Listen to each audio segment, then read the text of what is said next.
Welcome to my channel where we discuss everything and all things politics, especially about the 2023 presidential election. Following the damning letter against the conduct of 2023 presidential election in Nigeria, which internationally acclaimed author Chimamanda Ngozi Adichie wrote to the President of the United States, Joe Biden. One of the media aides of Asiwaju Bola, Ahmed Tinubu, the presidential candidate of the All Progressive Congress, and the INEC declared president-elect from the election of February 25, has Dela Leke. He has threatened Chimamanda with a lawsuit. She said that Chimamanda would be lucky to escape lawsuit, perhaps from Tinubu and the INEC chairman, because the references she made had to do with what Amanda said. But I don't think that they will go the whole hog. I think they know the consequences. They ought to know the consequences of going to court with Chimamanda. But let us even look at the issue at stake so that we can be able to know where we stand. And then we'll now tell you the reason why we believe that they will never take Chimamanda to court. They will not. It's all about media noises. Mrs. Chimamanda Ngozi Adichie, she had alleged in the letter she wrote to Joe Biden that INEC chairman may have been compromised. Take note of that word, may have been compromised by Mr. Tinubu, who won the recent presidential election in Nigeria. Dela Leke, Special Advisor Communications to President-elect Asiwaju Bola Tinubu, says that Chimamanda may face a lawsuit over the allegation that she made. That she may face a lawsuit over the allegation she made. Okay? And that allegation she made was against the chairman, according to Aleke, against the chairman of the INEC, Independent National Electoral Commission, Professor Mahmoud Yakubu. Adichie, in an open letter to the U.S. President Joe Biden, said many believe. She didn't say that she believes. She said many believe that the INEC chair has been compromised, but there is no evidence. That is Amanda saying this. But there is no evidence of the astronomical US dollars amount he is rumored to have received from the president-elect. The extremely wealthy Tinubu is himself known to be an enthusiastic participant in the act of compromising. So here she's alleging that Tinubu has perfected the act of compromising people. That's what she's alleging. And she said that some Nigerians call him a drug baron because in 1993, he forfeited to the United States government $460,000 of his income that Chicago courts determined to be proceeds from heroin trafficking. She added, that's exact words of Chimamanda. Mr. Aleke, in a rejoinder, said the novelist will be lucky to avoid being asked to prove her allegation in courts. Aleke said that Chimamanda will be lucky if she does not have to prove this weighty allegation in court, he said. Meanwhile, INEC itself has not responded to the allegation. So we all have to keep our fingers crossed whether Professor Mahmoud Yakubu will respond or whether the statement or the rejoinder by Adela Leke will now force Mahmoud Yakub to talk, because he has not been talking much since after declaring Asiwaju Bola Ahmed Tinubu the president-elect when most Nigerians were asleep.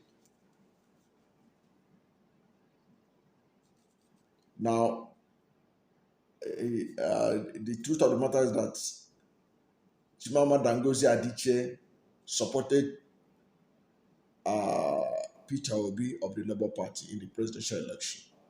And even in the letter she wrote to Biden, to show you how transparent Chimamanda is, she indicated it in that letter to Biden so that Biden would know where she stands.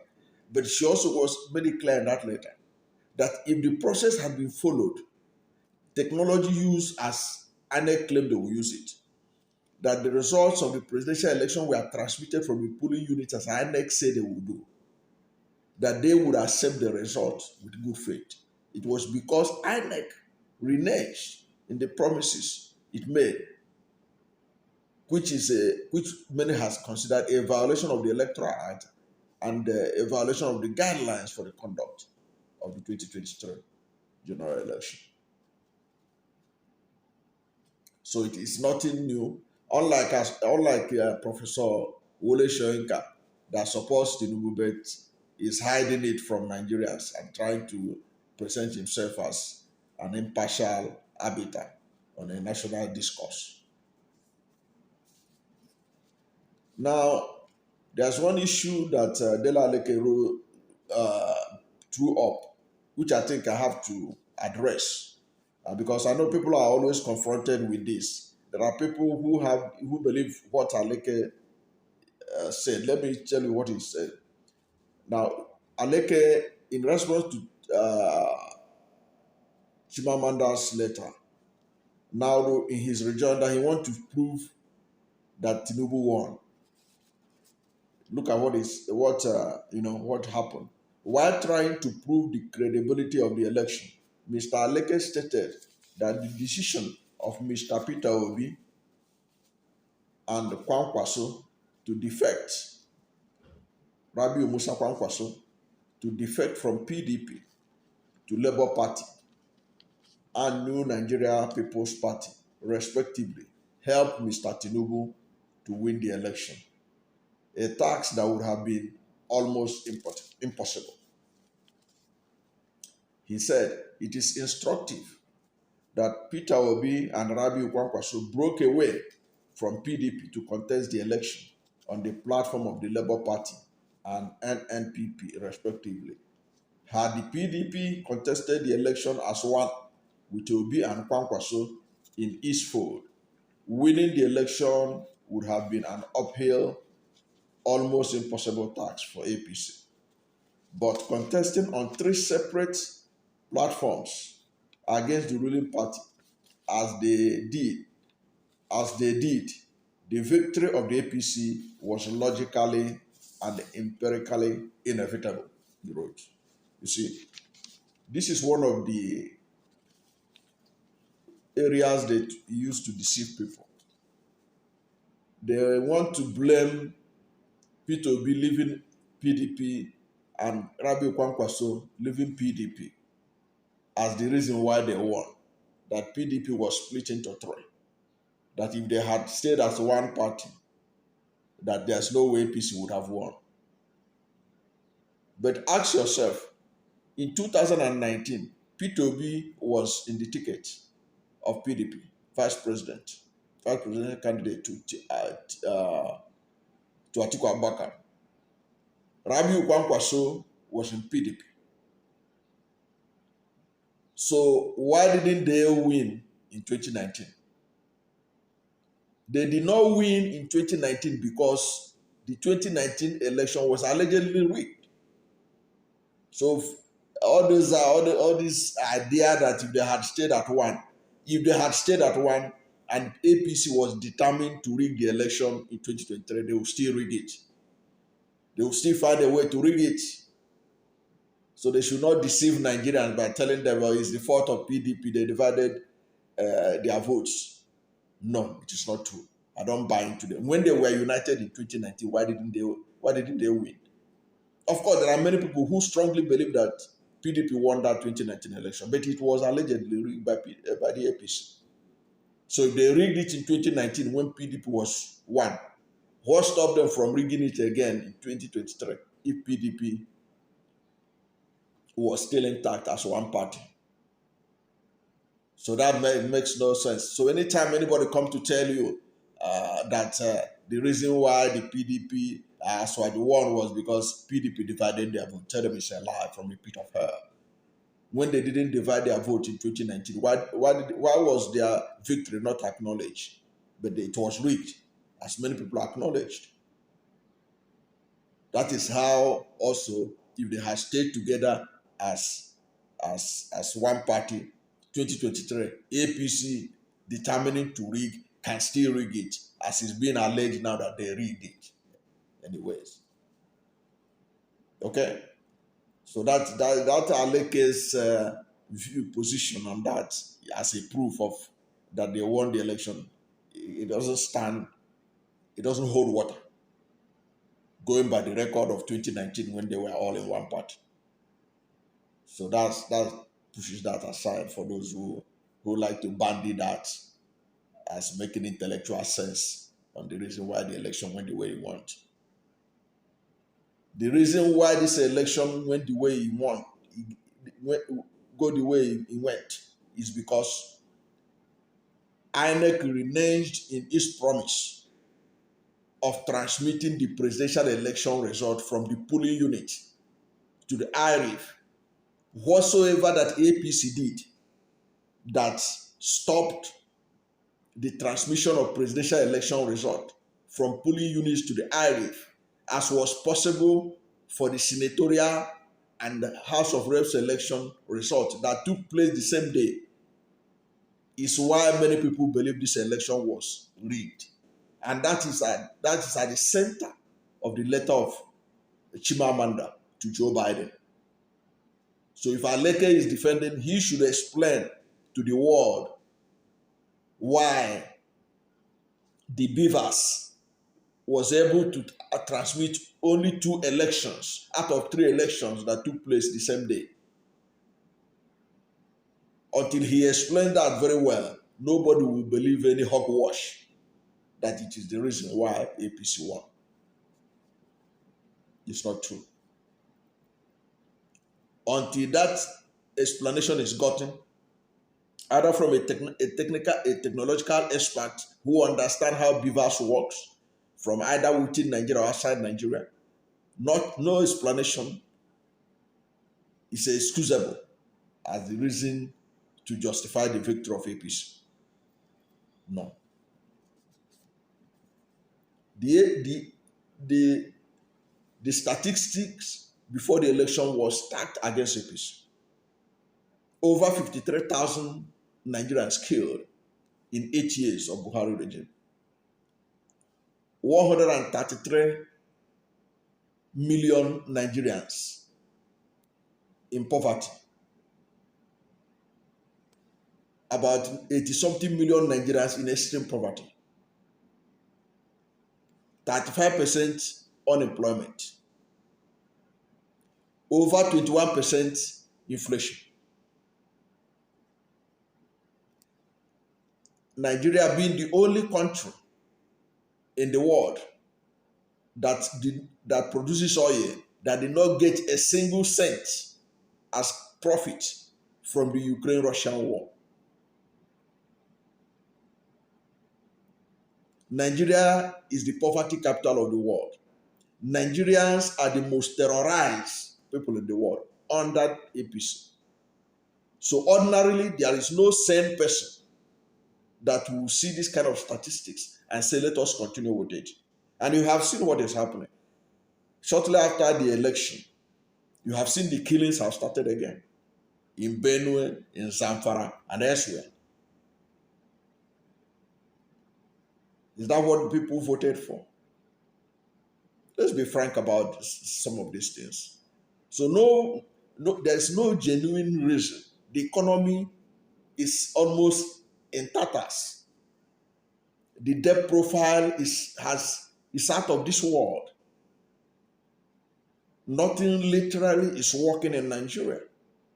Yet the people that pretended over this for 8 years, you want to tell me that it is the division of PDP. That's why Nigerians returned APC to power. No. You have to tell us another story. You have to tell us another story. Many Nigerians are not buying into that. Many Nigerians are not buying into that. The odds were against APC. So if the APC was so confident of winning the election with the divisions in PDP, they could have allowed the transmission of the election results from the polling unit on that February 25.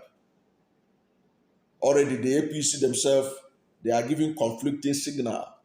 When Minister of Information was in Washington, D.C., United States, he said because of hackers, that was why they didn't allow the transmission of presidential election result from the polling unit. So, which means it was a deliberate sabotage of the beavers. Of course, this is not in line with what INEC said. INEC themselves said that they expressed glitches.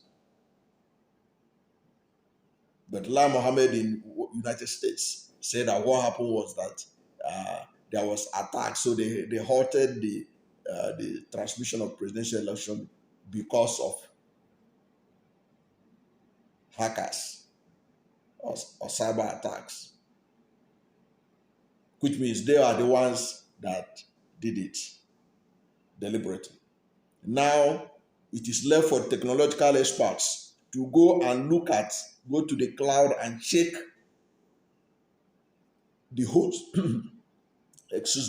the host of that INEC server, the IRIF, go and check it so that experts will find out whether there were really hackers that attacked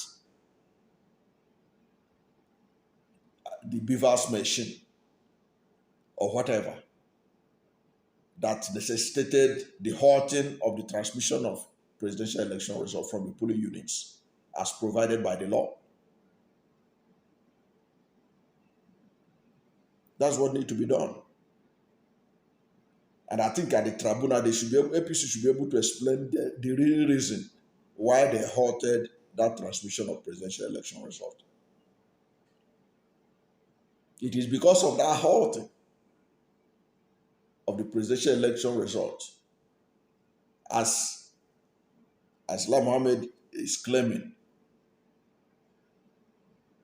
That's why many people today have doubt about the outcome of the election. And if you go to the Arif now, many of the results that have been uploaded are different from what was obtained at the polling units on the election day. So APC have to explain that. Until they explain that, there's no other explanation they can give on the reason why they won, as being claimed by Dele Aleke. So that is it for that. Now, why do I think that APC or Tinubu and INEC cannot take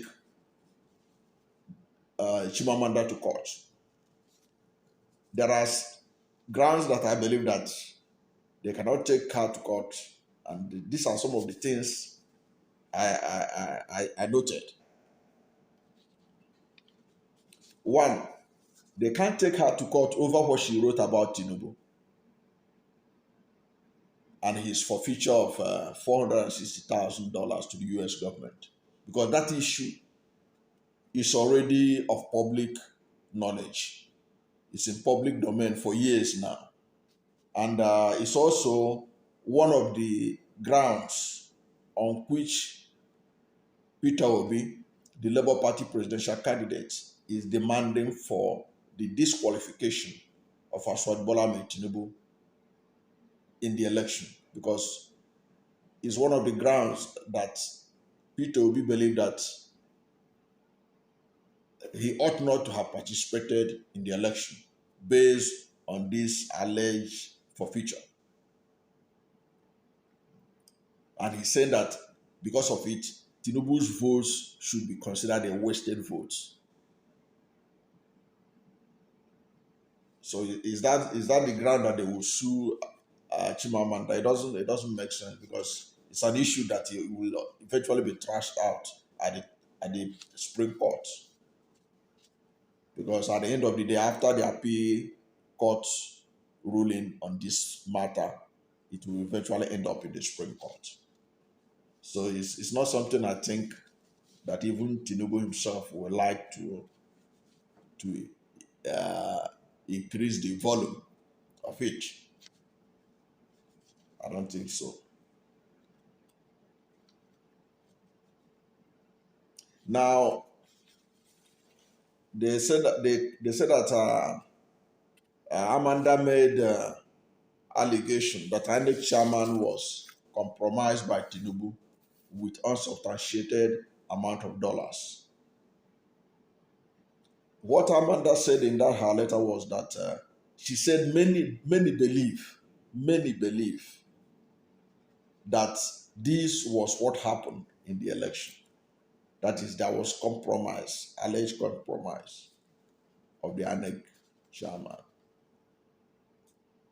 But I think the INEC chairman himself will be better off ignoring it, because any attempt to go to court with a global icon like Chimamanda will damage INEC irreparably. Because it will open the Pandora box to the international community. Because Chimamanda is a global icon. So it's not something you will restrict to local media. It's not going to be a local affair here in Nigeria if you try to take her to court over that. Already the conduct of the election is nothing to write home about, according to many local and international observers. And dragging Chimamanda to court, which they cannot win, will be much more damaging to both INEC and to Tinubu. Because Tinubu now is looking for a rebranding of his image. All these tours of Lai Mohammed going to US, all this invitation of international media correspondents in Nigeria by Dela Aleke to talk to them about the election, it's all boils down to image laundering. But if you take up a global icon like Chimamanda, she will expose a lot of things that you will regret ever going to court. Because in the trial, as it takes place, it will draw international attention to the underbellies of Nigeria's politics. So if anyone were to take Amanda, if they try to take Amanda to court, the international media attention to it will not be good for INEC or Tinubu, who is a beneficiary of the election, which many people have been critical about. Now, it is important that we understand who Chimamanda is, because Chimamanda operates at a level of globally recognized icons like Beyonce and what have you.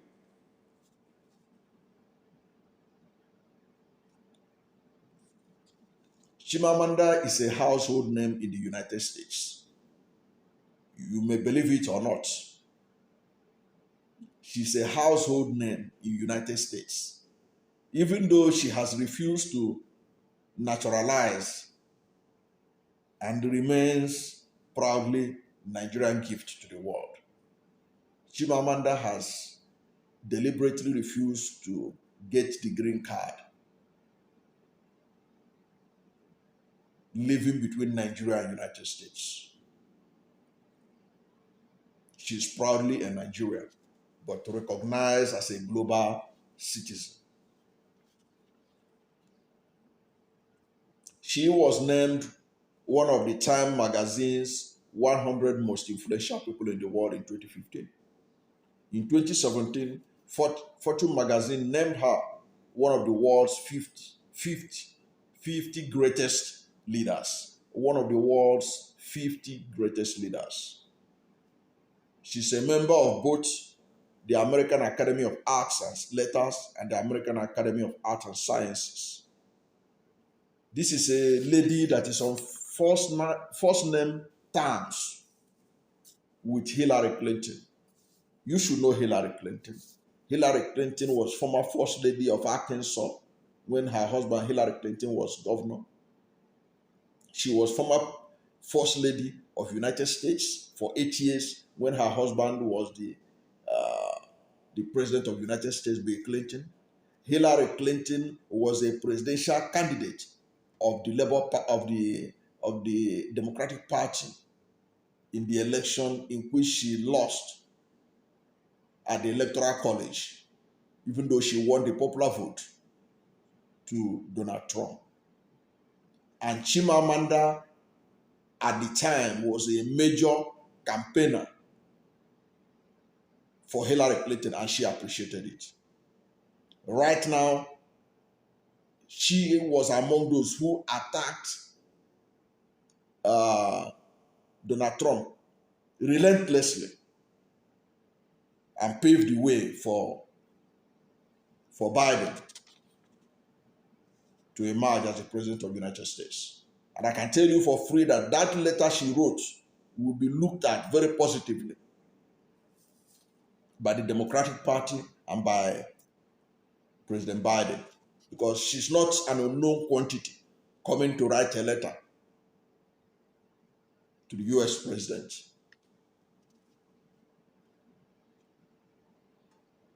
And we all know that the Clinton machine is still what is driving the Democratic Party up to today. And this is a lady that is on first name terms with Hillary Clinton. You can go and Google it. At least we now live in a global village where I think some information ought to be available to everybody who search for it.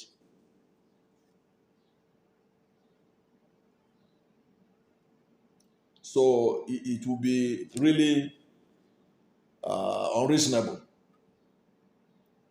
for any of these politically exposed persons like Tinubu and Professor Mahmoud Yakubu to say that they want to drag Chimamanda to court because of that letter. In fact, it will draw more attention to that letter if they try it. And they are not going to do it anyways.